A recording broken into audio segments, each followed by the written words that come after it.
greatest lie in human history is that we are not powerful or spiritually powerful. The more we can just be in the present moment, feeling the love of spirit and sitting in that open container without judging or needing proof, that is when we open up to the most magic.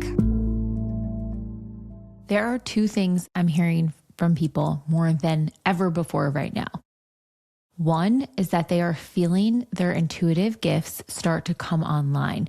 They're starting to sense into things, to feel things before they happen, to have a gut reaction, a gut response about what's correct for them in ways that they haven't before. And the other half of people are like, I don't know how to connect my intuition. I don't know how to connect to my clarity. It feels confusing. I can't discern what is fear, what is truth, what is my true voice underneath all of it. So in today's episode, we are going to break that down for you. We have the incredible Taylor Paige from Angels and Amethyst. You've heard her on this podcast before. She's a gifted medium. She's a gifted angel intuitive, and she has very practical insights of how to start to bring that connection to self out more. And the reason why, if you are feeling your gifts start to come online, why they're coming online now and what to do about them. One of the biggest reframes around intuition, which actually pairs so much with the TBM work, is nervous system regulation.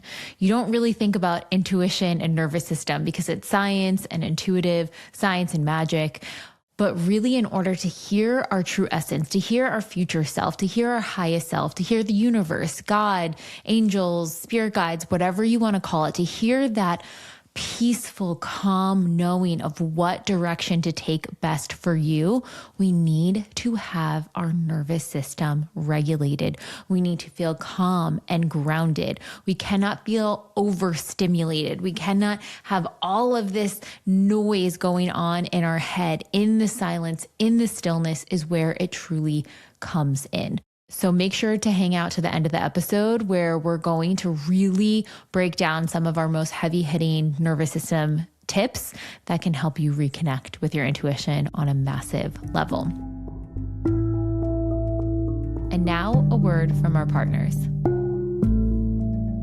One incredible healing tool that has been game changer for my nervous system is the Bond Charge PEMF mat.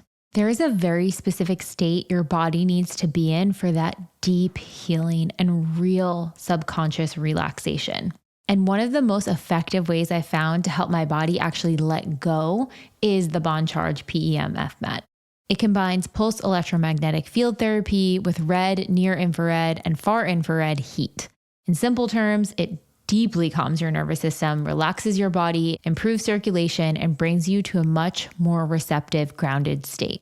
They have settings to help you drop into your sleep, to get into that delta wavelength, to sleep deeper. They have settings to help you drop into your meditative state so you can go deeper with your deep imaginings. And they have settings to help bring a little bit of awareness, awakeness, and activation in your body in a gentle way to help wake up your cells. It also helps your body recover faster because you're significantly lowering your stress load.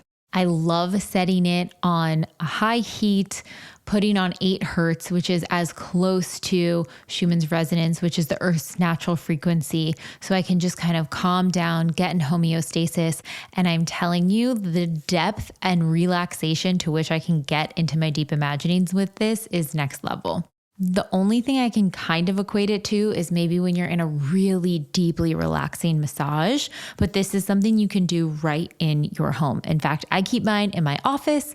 So after stressful periods or busy work calls or when I'm feeling scattered, I take a quick break on the PEMF mat and it brings me back down to regulation. I have the infrared PEMF mat max, but they also have a demi, a little bit smaller version, a mini, and a waistband version, especially for people who get bad cramps or back pain. Hugely beneficial. And for our expanded podcast listeners, we have a special code MAGNETIC, all caps, MAGNETIC for 15% off your order. That's code MAGNETIC, all caps, for 15% off your order. And you can check out the link in show notes or go to bondcharge.com to learn more. And now onto the episode. Taylor Paige, welcome back to the expanded podcast. I am buzzing to have you back today. Same. Thank you so much for having me. I love this community so much, and I'm so excited today. One place I want to kick off with, because I'm just noticing it pop up in the community, and I don't know if it's a collective theme or it's just the sign of the times, but I have heard so many people, and even myself, have had some very wild intuitive experiences more recently. And I thought, I'm just like, okay, it's me. Like, I'm always open to that stuff. So I'm not surprised things like that are happening. But then I've heard it from people who are not super into thinking about spirit or channeling or intuitive messages or premonitions or anything like that. And they're having moments where they're like, oh, I know this person is going to say X, and then the person says it. Or I know this is going to happen, or I feel into this happening, and then it happens. Do you notice in your community, or have you been feeling into almost like psychic gifts and sensory gifts coming online more and more? Yes, I think that it's the natural evolution of where we're going in our healing journey. And it makes perfect sense to me that the TBMers who are healing their inner child and doing shadow work, they're clearing themselves for that natural birthright of intuitive connection that we all have. So it makes sense because intuition, spirit connection, all of those things are actually a biological function of the nervous system. And so when we heal our nervous system, it helps us get to a place where we can raise our vibe high enough to meet in the middle with our guides, angels, other things. It also, on our healing journey, as we regulate our nervous system, as we let our higher self lead instead of our inner child and all of these things, it allows us to actually hear our intuition, because I'm sure that's what is happening with your community, is that they've always been getting these messages, but the mind has spoken over them, fear has spoken over them, and now they're just clearing their vessel enough to receive. And I think that we've all been done such a disservice to think that somehow spirituality can't also be evidential, can't also be grounded and rooted in proof. And it's like spirituality is this ineffable, numinous, mystical thing for the select few. And it's this pattern of wounded consciousness, of spiritual victim consciousness or submission, instead of tapping into the very real power that every single one of us has. Okay, that just like hit a light bulb, because I definitely have been someone who, like, watching Sabrina the Teenage Witch growing up and watching Charmed, I was like praying for the one day I wake up and all of a sudden I could like move things with my mind, or I could fly, or I could, all of these things. And you see sort of the commodification of spirituality in media, right? Like, I think that's a lot of people's first imprintation of what this relationship looks like. But as I got older and started learning more about it, it was way more delicate and nuanced. And I realized I did have a connection to it, not in the way that I thought it would look like as a kid, but in sort of this deeper, more grounded, more truthful. But you talk about how the connection to intuition is the sum of the times you trust yourself. Talk about that, because there definitely, while there is a part of our community that their pings are going off like crazy, they're getting messages, they're awakening to their sensory environment more so than ever, there's also a part of our community that's still fighting with their mental chatter, and they're not able to like really trust and listen to the very subtle pings of their intuition. Yes, there's so much to say about this. And yes, intuition is 100% the sum of all the times we've trusted ourselves with a capital O, because there's also that inner villain voice that I talk about, the wounded inner child, our shadow, that resonates with our wounds. Our intuition resonates with our higher self. And when intuition comes in, it's always in the present moment. All intuition, all mediumship, all connection of any kind spiritually happens in the present moment. And when we are in our head, when we're ruminating on what happened, when we're in fear fantasies of what could happen, when we're trying to connect in a very dysregulated way, trying to control the outcomes, that makes it really hard to listen to capital O ourself. So that's one thing I want to say. The other thing with like our intuitive journey is that so many people are like, I'm not intuitive. And to me, the energy underneath that is a protector. And I think that if intuition can be so hard to talk about and find language to describe because it's so ineffable. But if we compare this energetic pattern to other areas of manifestation in life, it's kind of like how people in love life will either be like hurt over and over again and still replay those patterns, or the other spectrum, side of the spectrum of wounded consciousness is like, I'll just never find love. I'm just done. I'm just going to focus on myself. I'm completely rooted out, which isn't that co-creation, open-heartedness in the present moment either. And that's the wounded spectrum of consciousness that I see in the spiritual world, where on one end of the spectrum, it's this chronic guru consciousness of outsourcing your wisdom to other people. And on the other end, it's like, it doesn't exist. It's not real. Death is the final ending of everything. And that's that. And I think both are coming from a place of protection and control, instead of that middle ground of just what I like to say, the best way to approach this work is playful curiosity. I mean, I love that you said that, because that's the best way to even approach a healing work. You know, our winter challenge was really about return to magic, your inner child's play, the joy, the fun, like in that state of play and joy and curiosity and wonder, so much can clear out and you can move through heavy emotions easier because you have this trust muscle with this play. So, you know, okay, even if things get heavy, I have evidence that I can go back into this state, this emotional joy, and this can help support me through the heavy stuff. Journaling was actually my entry point into communication with my intuition, where I couldn't really hear it super loud, even though like now looking back, I'm like, oh, it was there the whole time. I just couldn't differentiate between that and fear. But when I started journaling, and I would be like, okay, intuition and spirit, the channel is open. Tell me what I need to know. And I would just like write a question to myself, and then I'd let my pen just go. And then I was like, whoa, that was like pretty profound, or that was spot on, or wow, I feel calmer now, or more grounded. And it wasn't this crazy thing. It was almost just in a way of relating to me and sourcing into my higher power. So do you have any tips for people who are like, the mind chatter is chattering? Absolutely. And it makes a lot of sense that you're making this connection with the intuitive development journey and all of the healing work that you're doing, because they're one and the same. And 99% of like mediumship and intuitive development is personal development, because we are the instrument. And so if you are living in, and I always say like society is a playground for the ego, and we're so locked into it and everything is so loud, and we're programming our brain to like have a short attention span with our phone, and we're just always on that. It's a totally different frequency than intuitive connection, which again is regulated, solution oriented, present, and happens in the present moment.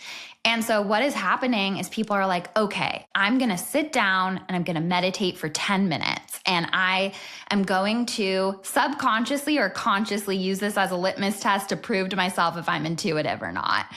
And then what happens is what I call the need to clear the cobwebs. When we don't have any silence and spaciousness in our life, which by the way, time plus silence plus spaciousness equals intuitive connection. When we do not have any silence, one of my mediumship teachers, Eileen Davies, says, silence is for the soul what food is to the body. And we need silence to hear. And so what happens is we sit down trying to raise our vibe and connect. And also, I think people put a lot of pressure on themselves to like hold on to answers or look for a certain sign or like grasp, instead of just allowing present moment heart listening. And so what happens is your mind, your inner child, your nervous system finally has your attention. You've been go, go, go mode. And first you have to do what I call clearing the cobwebs, which is sitting in spaciousness long enough for that voice to get it all out. The to-do list, the fears, the awkward thing that you did last week and then it made people laugh at you. Like, you just need a moment to clear all of that out. And so I think with your intuitive development journey, instead of focusing on the result, it's all about the process. And I think that we can be so hard on ourselves with our intuitive development journey, and we throw the baby out with the bathwater all the time and just go back to that protector story of I'm not intuitive, but yes, you are, because we all are. It's like when we have time to just listen to ourselves, that is equally as important as listening to our guides. For some reason, we're always outsourcing our power. And sometimes our inner child needs to talk to us. Sometimes our heart has an emotional thing it needs us to process or look at. Sometimes there's something we forgot and we have to remember in that moment of silence. So it's okay to just let the process unfold and continue to show up for more silence and spaciousness. And eventually, when you've cleared the cobwebs, you'll plug into this deeper sense of peace. And even that is part of the intuitive development journey, because you'll feel when you've lost that and you're back in the mind and you start to have a somatic experience of what it feels like to connect with your higher self, to connect with your angels and your guides. And you'll start to be able to get back to that place easier. It's harder in the beginning. I love that. Like, I'm such a structure person. So I'm like, I love even that protocol of, if you're having that season where it feels harder to hear your truth, your clarity, what you should do, how you should move, it's like you have to process all the things coming up in the way of it that's blocking you to just be in stillness, to feel safe to be in stillness. And I think in an age of social media and our phones and the attention economy and all of that, like everything is pulling our threads to pay attention to things. So the more we can take our power back and say, okay, this is a silly example, but our team is obsessed with, have you heard of Brick, the phone thing? No. I'm the worst though. I never know what's going on. We are literally at a time where it's like a little magnet you stick to your fridge and you put your phone, whatever apps you want, not on your phone for a certain amount of hours, and you have to physically tap it. And sure, you can set time limits on your phone with a bunch of different apps. I think there's like Opal and a couple other ones, but something about the fact that you have to like go back to your fridge to unlock it means that like you could go out to dinner with friends, lock all the apps that like take your attention without even noticing, and then you can't unlock it until you come back. So our whole team is like, we have to get the Brick, we have to try it out, like see if it gives us our silence back. We try to fill silence in every second. Can we notice that compulsion to grab something to fill the stillness, to fill the silence, so we can sit with those cobwebs, which might not feel great at first, but it doesn't take that long to move through the cobwebs for the peace to come. And this is why I love doing like the deep imaginings, because it's like at first you're like, oh, here are all my triggers. And then by the end, you're like, I'm starting to get all these new channelings and ideas. Yes. And I want to say too, humans love to control everything. And I think something so beautiful, yes. And yeah, me too. And I speak from experience, by the way. Something that's so beautiful about our connection with spirit is that we cannot control how spirit shows up. And that is why we have so many protectors around our perception of our spiritual practice and our perception of us as intuitive, because we are completely out of control. And I think that when we go into like our meditation practices or our card pulls or our spiritual containers, we're so hard on ourselves and we judge ourselves and we go into the pitfall of if-then thinking.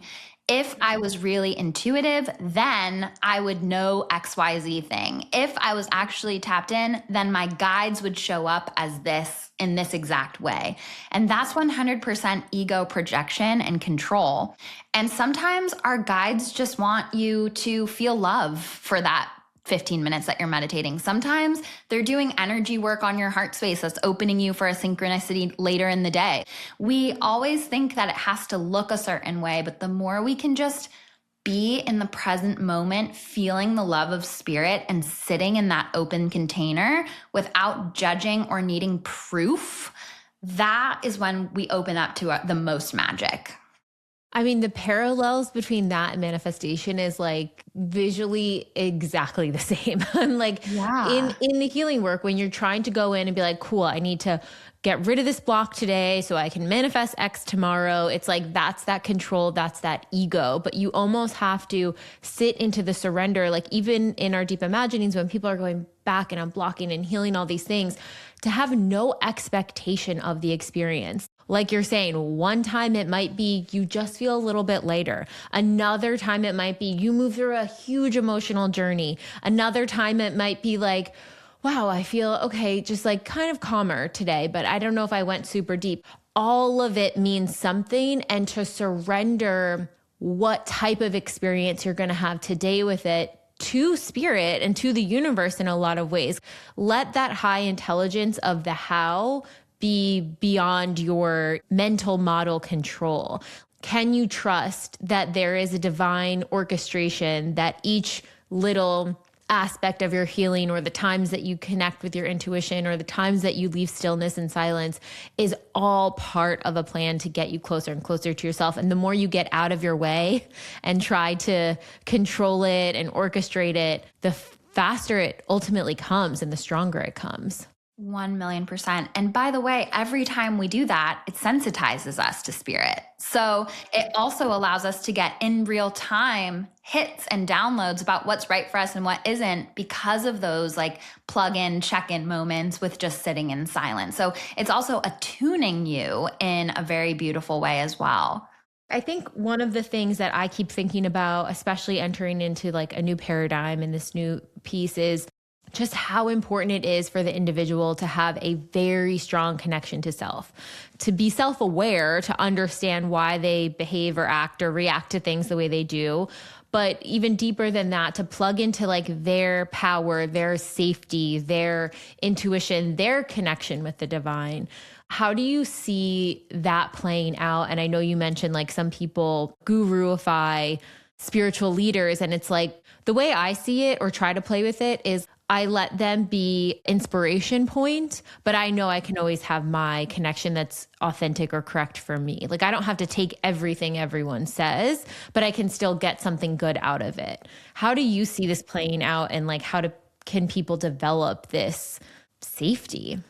Yeah, I completely agree with you. First of all, as people are giving information, we can run through the own barometer of our heart if it resonates with us, and that already is being in our spiritual authority. And two, everybody, including me, is a human being, and we all have sometimes our shadows or our blind spots. And so not everything will resonate with every person, and that's okay. But yeah, I think that this is hitting on something that I've really been contemplating a lot with like the heaviness in the world. And you and I were talking about it a little bit before we hit record. And I want to give this message with so much love and grace and hope.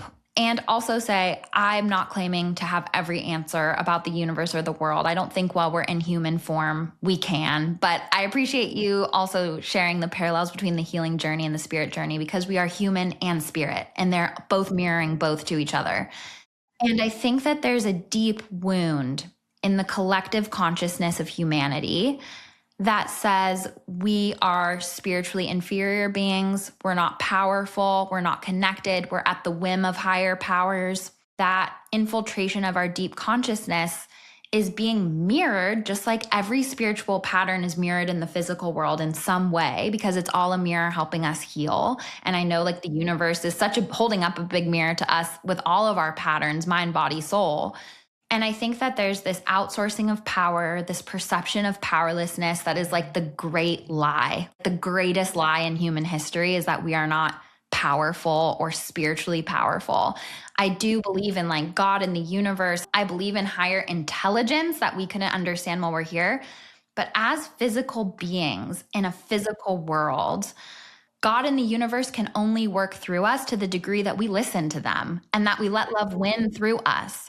And I think it does a disservice to like God, the universe, whatever terms you want to say, when people look at the world and say, well, if God was really real, how could they allow this to happen? And it's like humans are allowing this to happen. We have to wake up to the piece of us that is God consciousness and remember our power and take responsibility as the stewards of the land and the animals and each other and community. And I think right now on like a massive scale, there's this feeling of hopelessness and anger and frustration. And just like you said, a disconnection from self. And I think it's no accident that nervous system healing is everything right now. To me, it's been the single-handed most important part of my healing journey has been my nervous system regulation. And it's completely changed how I connect with my spiritual practices as well. And I think that we're learning, our consciousness is evolving to learn that we are in charge of us. We are releasing victim consciousness. We are feeling safe in our nervous system to be the creator of our own life, to be in the present moment in co-creation with love. And now I think we need to be so rooted in our spiritual power and our ability to trust our wisdom and our ability to be creators and high powers here on earth. And just like you were saying earlier about like Sabrina the Teenage Witch and thinking it would look a certain way, like in almost all media, humans are always like the weak ones. We're always the ones, it's so indoctrinated into our consciousness that like we are morally and spiritually inferior and there are higher powers that we are at the whims of. And my connection to these higher forces of love is all and is all trying to help us. And even in the way that spirit guides us and directs us, it's always like kind of a riddle or giving us a next step. It's always in a way that empowers us to come back to us to trust us. And so I think that everything is guiding us to wake up to our own power. And I really hope that collectively we remember that too.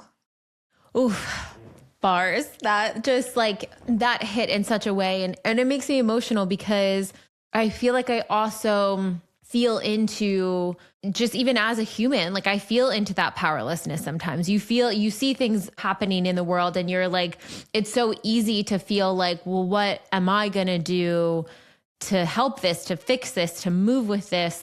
And what I'm hearing from you and what I think feels so hopeful is it really does start with our relationship to self and the energy that we can reverberate out into the world and the decisions we can make from that different level of awareness and that different consciousness state. Because if we are responding to things in the world that we don't like from the mirror of humanity, and we're responding from ego and anger and frustration and fear and all of these things, we're going to create more of that effect in the world. And so obviously there are actual actions we can do, but from a very simplistic state, the thing that's most in your control is clearing your energy back to you, getting back to your heart, remembering your power, and letting that energy frequency reverberate, because that'll also reverberate not just energetically, but the decisions you make, how you interact with people. Yeah, that it just feels a lot more hopeful because it's like, okay, there is at least one thing I can do today, even if it's not a grand action yet, there is something I can do to help shift this mirrored humanity consciousness. Yeah. And just like we judge what our meditation should look like or how our guides should show up, or if my boyfriend really loved me, he'd show up this way. We're putting that same pressure on our activism. And I feel like we are like, if I was powerful, then I could maybe show up to the Capitol and do XYZ thing. Like, I don't know what it is, but there's ways that we think power has to look a certain way, when in reality, spirit makes its art through all of us in different ways through love. And we're all different parts of a greater whole. And for some of us, we're programmed to be on the front lines, using our voices, being loud in the streets. We all have different gifts. Some of us are caretakers for the elderly. Some of us are helping our family. Like, love wins through all of us in different voices, and feeling like it has to show up in just one way limits us from how it can work right now.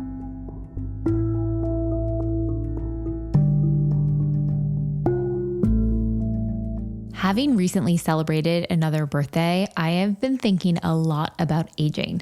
Not in the fear-based way, but in a how do I want to feel in my body for the rest of my life type of way. Because for me, healthy aging isn't about looking younger. It's about energy, sleep, mental clarity, longevity, feeling vitality, and my body actually feeling like it's supporting the life I want to live. You guys have heard me talk about Fatty 15 before. And I truly think it has been a key to help support my cells on the most basic level, especially around aging. Fatty 15 contains C15, the first essential fatty acid discovered in more than 90 years. Co-founder Dr. Stephanie Van Watson was working with the U.S. Navy to improve the health and longevity of aging dolphins. And based on over 100 studies, we now know that C15 strengthens our cells, supports healthy aging at the cellular level. Which means if our cells don't have enough C15, they become fragile and age faster, meaning our bodies do as well. Their research even identified the first nutritional deficiency in over 75 years called cellular fragility syndrome, and as many as 1 in 3 people are low in C15. Fatty 15 helps repair age-related cellular damage and activates pathways tied to sleep, cognitive health, metabolism, energy, anxiety, memory. In fact, 70% of customers report noticing benefits within 16 weeks. And it has 3 times more cellular benefits than omega-3. Personally, I have noticed a massive shift when I am taking it consistently, especially in brain function, cognition, memory, and even digestion. Also, in periods when I'm in high stress, it seems to help support my anxiety levels as well. Best of all, Fatty 15 comes in a gorgeous reusable glass and bamboo jar, and the refills are shipped right to your door. Fatty 15 is on a mission to optimize your C15 levels to help support your long-term health and wellness, especially as you age. You can get an additional 15% off their 90-day subscription starter kit by going to fatty15.com/TBM or use code TBM at checkout for 15% off. Check the link in show notes for more.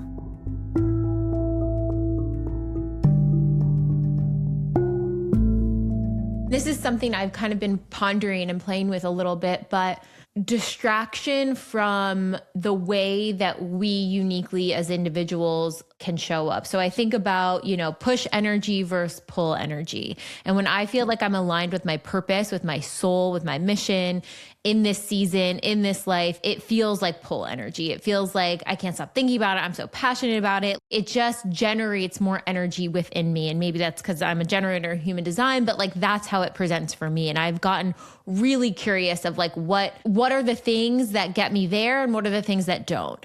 And I've been playing with this idea that so often we bring in the force energy, the things we feel like we should do, the things we feel like we have to do to be a good person, to help others, to maintain our sense of who we think we are in the world. And every time I let in that push energy, it takes away from the pull. And so I guess I'm kind of asking your feelings with this, but also as it relates to connecting to spirit. Do we take our power back by really trusting the thing that's pulling us is for us, and that it almost gives us more permission to let go of the things that are not? Yeah, I think that our connection with spirit is really about deep heart listening. Really listening without judgment, without filtering it through the story of who we think we should be or who we are or what other people think we should do, but deep heart listening. And I think for a lot of us in these moments, I interviewed Megan Watterson on my podcast, and she said something that I really loved about how sometimes anger is love's boundary that's been crossed. And I think that right now we're all feeling these feelings of anger, or this isn't right, or some people are feeling powerless or judging themselves for what they aren't doing or being hard on themselves. And again, that pattern will be replicated in other areas as well. If it's coming up energetically, it will come up physically too, because it's all connected. And I think that for us, it's about listening to the emotions with openness, honesty, and little resistance. That is how we will get the instruction manual for how we can be of service in these times. And I think maybe the pendulum has swung a little too far to individualism. We're in this world where we have to fight so hard to survive. And maybe this collective lesson is more about community and having each other's backs. And maybe the pendulum is swinging that way. And I think if a nagging emotional messenger is coming up that something isn't quite right, or you could relate more authentically, powerfully, or from love or service in these times, then listen to that and be open to how it shows up. It doesn't always have to be so literal. Sometimes spirit works in very roundabout ways that turn out to be even more beautiful than we could plan. I think too, like having this connection to spirit, especially within ourselves and being that channel first and foremost, is going to help people trust themselves, especially when they face opposition in their day-to-day life. When they're like, okay, I'm going to start doing things that are more aligned with my soul. You're almost always going to be immediately faced with a test or a trigger or someone being like, are you sure you're going to do that? Like, I don't think you should do that. You should really do this instead. And it's going to feel easier to live the life you've been living. But if it's against your soul, it's costing too much. And I think that's where people have to start to really wake up and say, like, I have the power to shift this. And I also have the power to hold the boundary to not go back to the old ways, even though they feel easier. They're the paths that are most trodden at this point. Yeah. And sometimes making the new choice in alignment with power and love like feels like dying. Sometimes it's so uncomfortable because a version of us is dying and we are being reborn. So I think there can also be this sometimes misnomer in the spiritual space of like, it's always a full body yes. But because the nervous system is so tied to our intuitive muscles, sometimes the nervous system is going to be anxious as hell and our higher self is telling us what really feels aligned with love. And sometimes it is clunky and scary to step into that space as well. What about grief? Would you consider that part of that process as well? Because I know at least for me, especially as I did so much healing through our inner child workshop this past season, it felt like my senses were firing on a higher level. Like smells were stronger. I just felt a little bit more sensitive to things, which also made me feel almost like the polarity, like high highs, but also like deeper, sadder aspects of grief. Time passed, sadness for family that maybe didn't have the experience that I would have wished for them, just feeling everything everywhere all at once a little bit more. Have you experienced that as you're tapping into spirit more and more? The more sensitized you become, the deeper you feel. I think that as like a Scorpio sun and moon in the 8th house, I was like really afraid of my big emotions for a long time. And so I cut them off and that wasn't the answer either. And I think that we can get the message from the feelings and then it's our choice if we want to co-create with them and stay in that space. And that like inner villain voice is going to keep being like, but isn't this so sad? But what about this? And once you get the message from it and you heard it and you regulate yourself and you understand what you needed to understand from that emotional messenger, then it's up to us if we want to stay in that space or not. But I do think that it is part of the human experience to feel the spectrum of emotions. And that's so beautiful from a spiritual perspective. I saw this really beautiful Sufi quote about grief that is so much more eloquent than what I could say right now, which is, and I'm sort of paraphrasing it because I don't remember it exactly, but it's to the effect of when the personality or the mind grieves what it has lost, the soul rejoices in what it's found. And so I think that grief, it makes perfect sense. And I talk a lot about grief because I lost my mom in 2021 and I'm a medium and I hold space for people through grief. And it's really love that doesn't know where else to go and feels, sad and it's so deep. And I think it shows us how connected to love we are. And I think all of these emotions are so beautiful.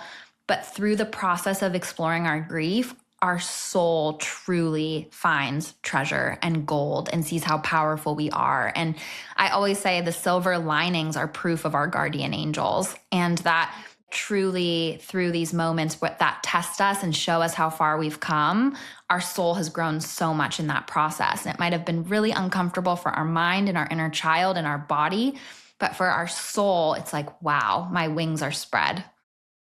I feel like you are someone who's really good at both holding space for your emotions, but then also knowing when it becomes like that indulgent sense, when it is like, okay, this is no longer serving me. You're not someone who shoves down your emotions. You create space to feel them. What does that practice look like for you? Just to give an example for someone of like how they could relate to that differently. Yeah, I think it comes back to silence and spaciousness. The more I create space for silence and for anything to come up, the less the intense emotions need to get my attention because I'm listening. And I really believe that all of the heavy and happy emotions are messengers showing us, getting our attention. And I know so many people, they come from families where that wasn't modeled for them, how to talk or speak about emotions, where it feels really unsafe to feel the feelings. It's really interesting because I was just at like a spiritualist church in Santa Barbara and I was getting an energy healing. And I had been like having some lower back pain, and my angels were basically telling me like, this is actually tied to grief in your heart. And when you have grief in your heart, it puts your body in stress. There's tension and inflammation and rigidity in other parts of the body. And I think that science will catch up one day to how emotions affect physical health. They were basically saying like that opening of the heart and that processing of the grief has ripple effects in other parts of your mind and your body as well. And so I think like the more we can just allow ourselves to feel, the more that we are deep heart listeners, then our emotions can whisper instead of scream at us. And if you're in a process of them screaming over and over and over, there needs to be like, take the amount of silence that you think you need and triple it. So good. I love that. I also probably needed that message personally. But it is interesting because I think my most healing practice that I've really just, without any force, talk about pull energy is my regular evening walks. It's usually at least an hour, and it's a full dumping, processing, moving through. Sometimes it's DIs for 15 minutes, then it's silence, then maybe music, then, but like it is whatever it needs to be. But I really do need that full hour while moving to get everything to move through. And I didn't really understand why. Like, I think initially I was like, oh, I just need to walk to like get my movement up. But it has become my most spiritual practice. Yeah. And I think for some of us, it is really hard to just sit still for an hour. I think walking without music, and especially bonus points if there's nature, like that is such a great practice. And something I want to offer the community too, that I learned while I was studying at Arthur Findlay College in the UK, is the spiritualist practice of sitting in the power. And to me, this changed everything, because I think the connotation of meditation is cerebral, where it's kind of like clear your mind, empty your mind. And that was just torturous for me. I'm pretty sure I have undiagnosed ADHD and I just couldn't do it. And also for me, clairsentient psychic feeling is my strongest psychic clair. I think it's the most overlooked clair, but I think everybody, it's one of their first clairs that comes online. And it's amazing because you can see through feeling, you can hear through feeling, you can touch, like it's very beautiful. It's kind of like how the hands are your second eyes. It's such a beautiful clair. And I think it can be misunderstood. But sitting in the power is the practice of, it's the spiritualist version of meditation, except you're opening yourself to the power, which is really another way to say the spirit world. And I like to say sitting in the love of spirit instead of sitting in the power. When you shift that from clearing your mind to sitting in the love of spirit, it plugs you into a feeling. And don't be hard on yourself if you don't feel it right away, but you'll get to a place that when you do this practice, I can feel the love of spirit in a nanosecond if I tune into it. And so when you sit in the love of spirit, it's a felt experience that's more about the heart and the body. And I even sometimes tell my students to put their hand on their heart and bring their consciousness to this area out of the mind. The cobwebs are going to come up, whatever it is, let it, don't fight it, just notice it. And then just open to the love of spirit. And to me, it's this like euphoric experience that can almost be addictive, that feels a lot different than just clearing my mind, because it's this felt experience attuning me to the love of spirit, feeling the love of spirit. And then sometimes when we're doing these practices, the blocks come up that show us what is blocking us from feeling the love of spirit, and listen to that. It's all part of the process. That's where I transition out of sitting in with the love of spirit and into what I call angel therapy. And angel therapy is when I'm having an off day. There are a lot of triggers going on. I'm like in my head, I'm my quote unquote not self. When that happens, I'm like, I'm not even going to try to sit in the love of spirit right now. I'm going to just open the container, for conscious heart listening and ask my angels, how can I show up more powerfully? What is my lesson in this? What would you have me know right now? What do you need me to know, inner child? Full team on deck, what's coming up? And just listening to that. So good. I mean, it's like parts work meets every spiritual like presence teaching. Somehow the intention of just shifting like why I'm showing up and listening, or why I'm sitting in meditation or sitting with the love of spirit, that just 1 degree of I'm doing it because of this, or I'm opening the door to this, or I'm open to this potential happening, I feel like it really does change the entire trajectory of the experience. 100%. And I think it takes the pressure off of it, because just like you said, I watched Sabrina the Teenage Witch and I thought my powers were going to look a certain way. And it's the same as maybe people comparing themselves to me or other people in the spiritual path. Like some people are out here on YouTube being like, every time I meditate, I see Archangel Metatron, and then they tell me detailed specific things. And then we can like get into that comparison trap. I think it's so gentle and loving to just be present with the love of spirit and to sit in that. And that's it. You're doing it right. Just sitting with that openness to love. And from there, your guides can give you the better guidance of your personal journey than I ever could. And you're opening to what they're going to tell you to do next.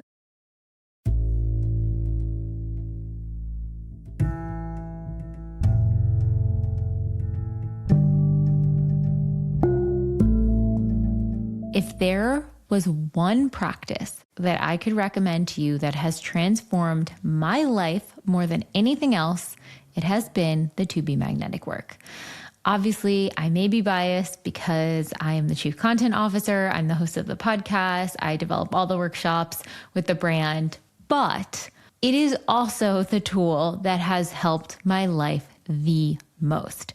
When I am in a season of doubt, when I'm in a season of fear or tests or triggers, when I am trying to get clarity on my next chapter, when I'm trying to design a life for my future that I want to be really deeply connected to my soul, to my potential, to my purpose, to my ambition, TBM houses all the tools and workshops that you need to connect deeper to yourself and not let your past patterning, your past programming, your limiting beliefs run the show anymore. Because every time I get tripped up on one of those things, it is always younger versions of myself coming in, taking the driver's seat and running rampant. And until I can connect with them through the TBM work and really learn to process it in a new way and recontextualize the things, that is when my life actually shifts and I reprogram my neural pathways to be in alignment with what I truly want, which is how you manifest.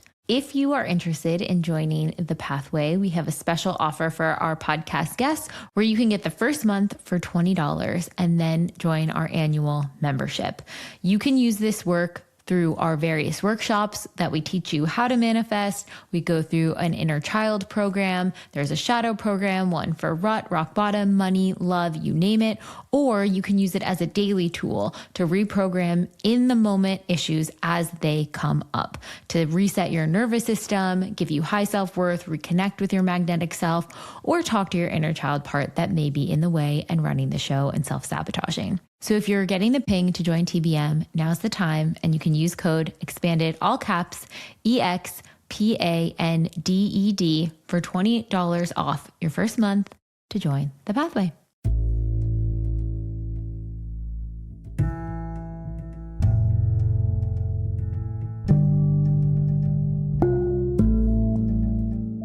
Talk a little bit about the clairs, because I think a lot of people are having different gifts start to come on, or they're getting more curious about like, what are my gifts and how can they start to register them or notice them or find patterns in them, especially when they're first awakening? So the most common two clairs that my students report starting out with, that I also started out with, are feeling and knowing. Feeling to me is the most important psychic sense because all intuitive information comes with a feeling, and that feeling is never fear or anxiety or trepidation. It's urgent, it's powerful, it's resonant, it's all of those things. It's settling, it's regulating, but it's never fearful. It doesn't mean that once you get the message and you have that full body knowing and feeling of resonance, that then your mind might not ruminate on what that message means and it can like turn into fear in the mind. But as it's coming in, it's never fearful. And so I think like clairvoyance is kind of the Taylor Swift of psychic senses, for lack of a better analogy. Like it gets all the attention. Everybody's like, oh my God, clairvoyance. Like I saw a vision. But seeing, hearing, all of these things that are beautiful psychic senses. And as you continue to practice, they'll all come online and we all have access to all of them. Without feeling, it is missing a huge chunk.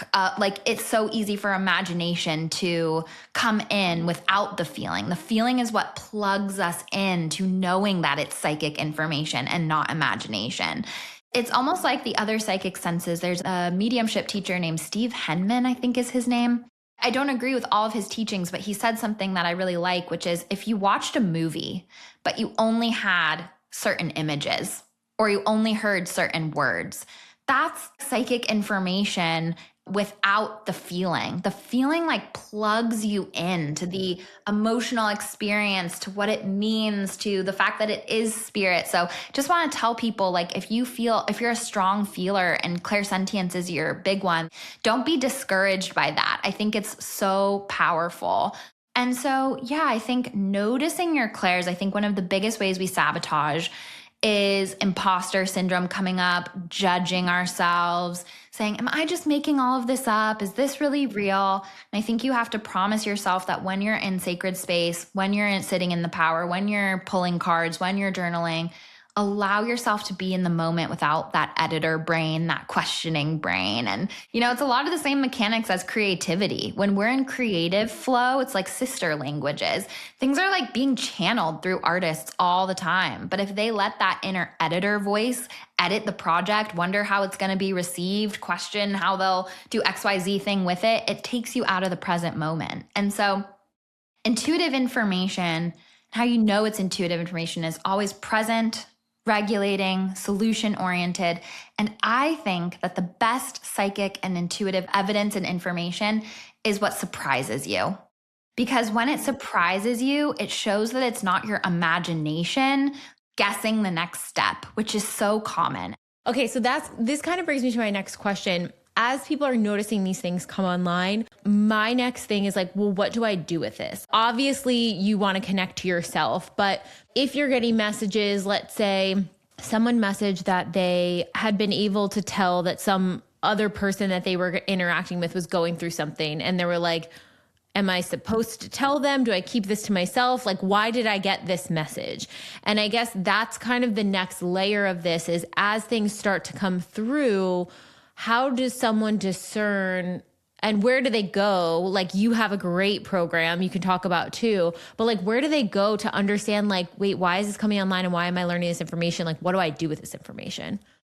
So some of the information, like picking up on a friend who's going through a bad day or a hard time, that might just be psychic information that you're picking up because you're close with that person, instead of like a guide actually being like, Melissa is having a hard time at home. So sometimes we have to distinguish between psychic information and mediumship information. And I think if we learn something about someone through that, just the ethics of saying, okay, how can I make this not about me and how can I be of service for my friend? So if that's coming up, instead of being like needing validation for what came through for your own reasons, saying, hey, I just felt like checking in on you. How are you today? Do you want to get some coffee? Or just using that as an invitation for connection in a way that isn't about you. The second thing is that intuitive connection is everything. It connects us with our highest timeline in this life. It helps us find pathways, new open-minded solutions. Like in the TBM community, the pings are so powerful and they're so important and they might surprise you. And Another way that intuition can show up is like a hunger for knowledge or resonance or things calling to us or grabbing our consciousness in different ways. So it's our GPS system. So that's what you do with it. You attune to it so that you're more sensitized to moving forward for the highest good and love and growth and authenticity. But I think also, so in my mentorship program, not everybody wants to do this work professionally. Some people are doctors that take this program. Some people are therapists. Some people are XY artists.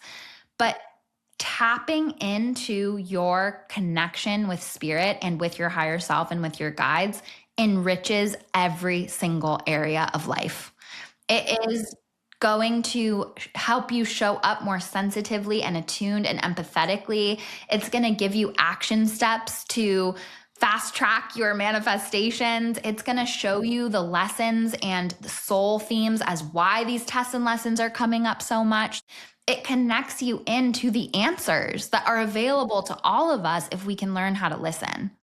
I love that you said too, like, this doesn't mean that you have to make your whole career this. Like, this isn't going to be everyone's career path, and everyone can and should. And my hope is everyone can connect to that for themselves. Cause like, what a beautiful way to interact with life in this lifetime. But I love that there's not like this, okay, once you realize this is coming online, now you have to start the track of learning how to do it professionally. You can imbue that into whatever pocket of the universe is already your passion, whether that's being a parent, being a doctor, whatever it is. It would be like saying, okay, I'm on my therapy healing journey. Now, what do I do with this? Yeah. It makes you a better person. It helps you show up healed. And so I always say that this is the path of the deep heart listener, and our heart is our GPS. And I always say, like, true abundance comes from the ability to give our heart what it asks for. And when we're connected to that, like, the mind can try to control things. Like, the heart says, I want love. And the mind is like, and only this person can give it to me. And so I'm going to attach to that and control that. Whereas this intuitive development journey is like, actually, mind, you're not holding the reins of control anymore. I'm deeply connected to my heart. I'm cutting below the noise, getting to the source, cutting out the middleman, and moving in alignment with the GPS system of my heart. I feel like this is our philosophy behind TBM and the work that our community does, is that it is manifestation that connects you to this first. It sees this soul connection. If you guys are not watching the video, I'm like holding my heart. It has you connect here and get more comfortable and helping you get rid of the cobwebs and big emotional layers to connect here before you start seeking your manifestation. Because everyone's manifesting all the time. You can manifest from ego, from this, from that, especially if you're expanding, unblocking, believe that you're worthy for that thing, etc., taking the aligned action. But what does that bring you? It's more of the ego mirror in consciousness. And so if we can start the process from the heart, from our authenticity, from our soul, from our purpose in this season, in this moment, then you can manifest the magic. Then you can manifest something that's going to actually help the collective and change your life and make you feel more fulfilled and all the things. But it really is about starting here. Because if we don't check in here, I'm kind of like, what's the point of that? Why are we even doing that? Like, don't go down that route. And I think that it's so on the money. And I vibe with TBM so much. Like, there's so much beautiful resonance. I think that what I see in so many of my client sessions is people get to a place where life isn't feeling good anymore. And what we're talking about with connecting with your heart is feeling, not thinking. Thinking has a place. Thinking is great. It's just that it's so out of balance and overused in this society. And so when you get to a place where life isn't feeling good anymore, that is the surefire sign that you're not following your heart or listening to your heart, that you're living from should or a carefully crafted plan that your mind thinks will keep you safe. And I actually think that when you're feeling stuck and blocked and life isn't feeling good anymore, it's a surefire sign that you've healed and grown, that you've outgrown the story that your head is saying will meet your needs. And your heart is open enough to actually create something more authentic. And intuitive development is the process of getting in touch with that so that you don't going back to what you said, Jessica, about the need to connect to ourself, our heart is like where that self is. And when we aren't connected to our intuition, when we aren't making space for silence and spaciousness, when we aren't listening, that's when every opinion online gets to us. That's when we outsource our power and look for answers everywhere outside of us instead of having the tools and practice to come back inside. It's where we externally validate. It's where we source our safety with the outside world, our self-worth with the outside world, how much we can reach our potential with the outside world. It's like fully giving our power away. And this is the way to connect to it in such a deep level. And I think so much of our society, and especially if you look at people in very successful, I say, based off of like old paradigm of what someone materialistically thinks is success, so much of it, if you hear the stories of the people, are rooted in their survival frameworks. They're like, I felt stuck here. I wasn't going to live that life anymore. So I'm going to force myself through. And I know if I do that, I won't have to deal with those survival emotions. But then there's always a tipping point where their body catches up or their soul catches up and they're like, this doesn't feel good anymore. The material things don't feel like I thought they were going to feel. The sense of security that my mind thought was a surefire way to feel safe and secure is not feeling safe and secure. I'm lost. And that is where it's like the connection to soul. The sooner you can recognize that that's actually going to give you the thing and that you can build whatever dream world you want to build. But if you can get really clear and deepen that connection year after year after year, like that is what's going to give you that ultimate feeling of fulfillment and safety. So then you can have the self-worth and the safety to manifest whatever you want to manifest. It does feel like, yeah, of course I can do that because I don't need for that to fulfill what I was lacking. And it shows that the need has been met. That whatever you thought those material things would meet for you, that need was met. And it just shows that a new need, whether it's authenticity or coming back down to let your heart open again, whatever it is, like a new need is ready to be revealed. And that's why the emotional messenger of stagnancy, stuckness, heaviness is coming up to get your attention. So good. Okay, wait, last thing that was pinging me. There's so much astrology this year that's going nuts, and you're so versed in all of that stuff. Is there anything on your heart about the astrology of this year that you think our community needs to know, or that's coming through, or you feel like you want to share? Yes. I think this is so big and so important. And I first want to say that I take a very angelic approach to astrology, meaning I really believe that free will and how we meet the present moment is more important than anything else, like any part of our birth chart. And I think sometimes with like how big and intense the astrology is, it can be so easy to like fear monger and get into this like doom and gloom consciousness. But just remember, like, we are the creators. We are the creators. And all of this doom and gloom astrology might be showing us the shadow that we're ready to overcome to create something more beautiful. But I will say, like, when this comes out is February, and February is a heck of a month. Like, we are starting 2026 off really strong. And I feel called to talk about Neptune and Saturn's conjunction because they're a pretty big energetic signature of 2025 and 2026. And energetically, I've been seeing 2025 and 2026 as two parts of the same whole. So it's like one chapter because the planets are doing really similar things. Neptune and Saturn are like complete opposite polarizing forces that have been conjoined. I think that we see that polarization on Earth right now. And I think that we also are seeing it in ourself, and it can be very dysregulating the different pieces of ourselves. And Neptune is like dissolving boundaries, spirit, higher love. And it can also be like secrets, escapism. Those are like the shadow side, addiction. And then Saturn is like boundaries, discipline, karma, time, lessons, rigidity, structure.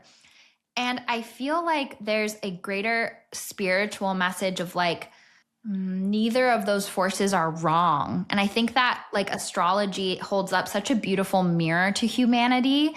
And I feel like humanity is always like, this is the ultimate truth. And if we all don't agree on it, you're stupid. And we like go into these really intense places, which I understand.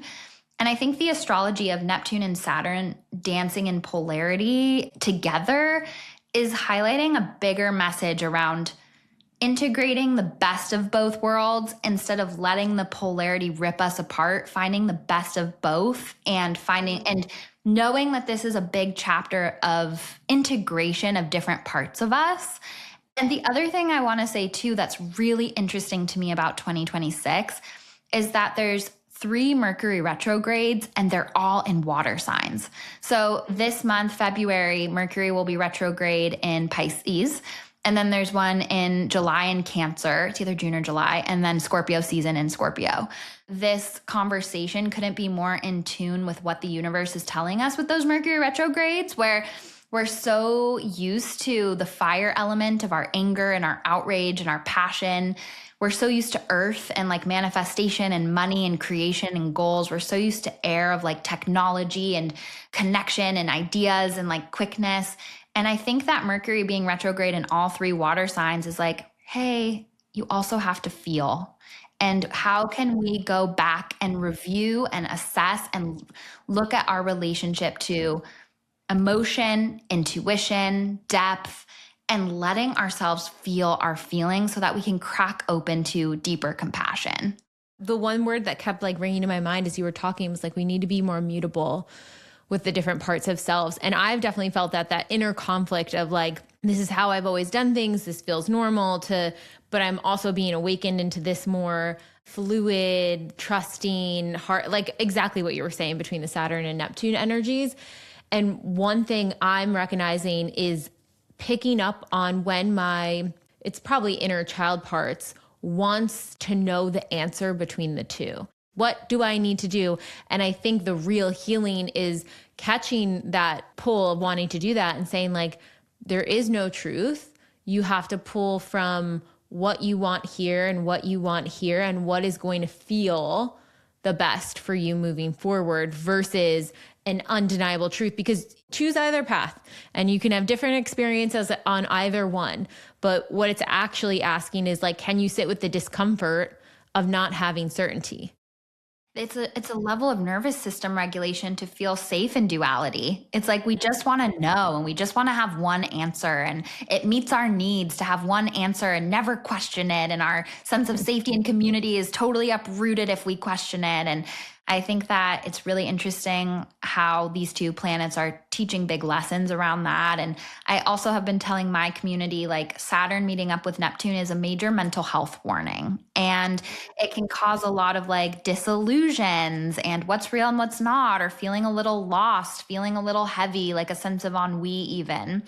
So I think that with the North Node in Pisces, your keyword of mutable is dead on, because we are shifting toolboxes right now. That's why I also think that this talk is so timely, because the South Node in Virgo is moving away from like worry, overthinking, fear, grasping control, to the North Node in Virgo, which is shifting from thinking our way through life to feeling our way through life, which is not modeled for us really, or encouraged or taught. It's dismissed. It's seen as weak. Patriarchy hurts all people, men, women, everyone, with that myth. I think right now with Pisces, the North Node, it's like, how can we be more in the present moment, in touch with our feelings, and letting your life be the summation of present moment alignment instead of like a big plan that we try to push ourselves into.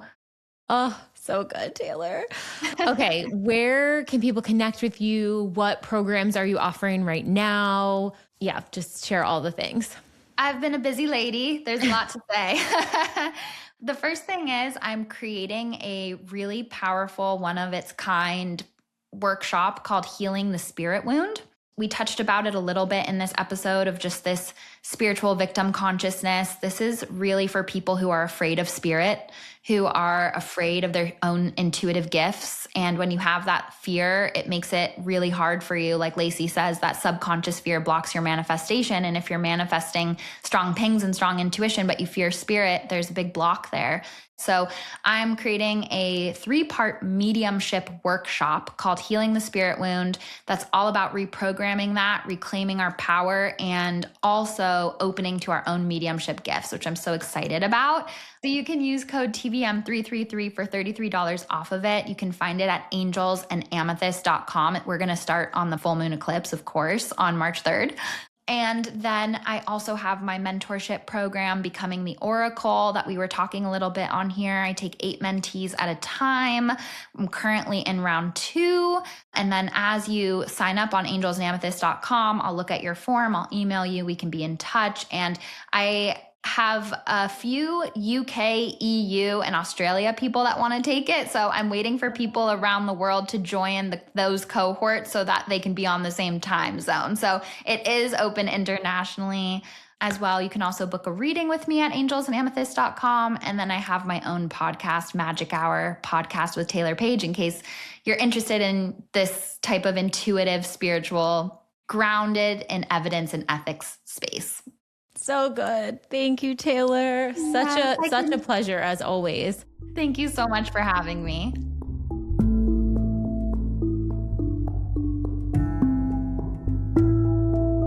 I know I have a lot of homework to do to connect with a lot of the intuitive messages that I know want to come through me right now.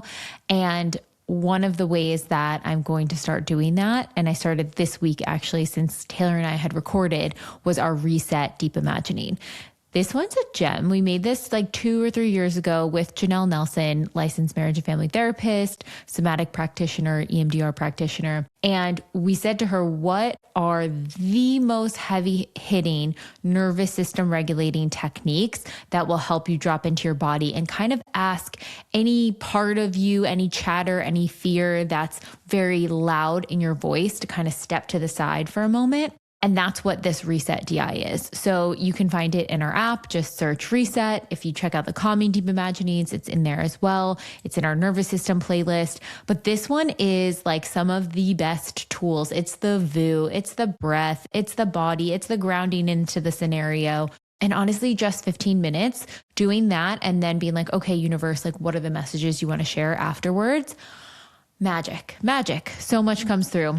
So definitely check that out. You can check out any of our nervous system playlists. Those are amazing for just clearing the noise, clearing the voices, clearing the fear, so you can then come back in and tap into that intuitive knowing within you. See you next week.